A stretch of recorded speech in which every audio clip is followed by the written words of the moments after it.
Jessica for the Independent Gazette. Yeah. Listen, that was really great. Your message inside was unbelievable. How do you think the whole libertarian message went across with the conservative group?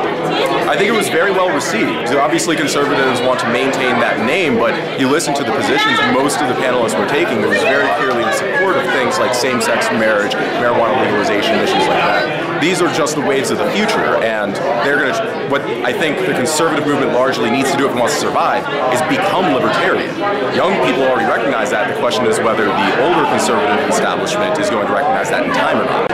Well, I don't like to say social liberal, fiscally conservative. The liberals take libertarian social rhetoric and the conservatives take fiscal libertarian rhetoric, and I think that's actually what's starting to come through. We're seeing this generation truly adopting a libertarian mindset and recognizing that's the term for it.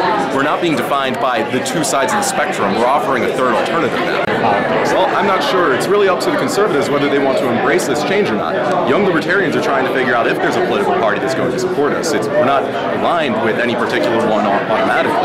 If you want to follow what's going to happen, I would say watch Students for Liberty at studentsforliberty.org. We've been growing exponentially since we were founded 5 years ago, and I think that's the way to the future. This is the libertarian generation. It's up in the air. It's a toss-up between people like Rand Paul, who could be leading in a more libertarian direction, or individuals like Newt Gingrich, Rick Santorum, who did too well in the 2012 primaries, in my mind, who might take it in the exact opposite direction and would probably ruin the party. And when you do look at a guy like a Dick Morris or certain individuals within the Republican Party, that's certainly not resonating with the youth at this point.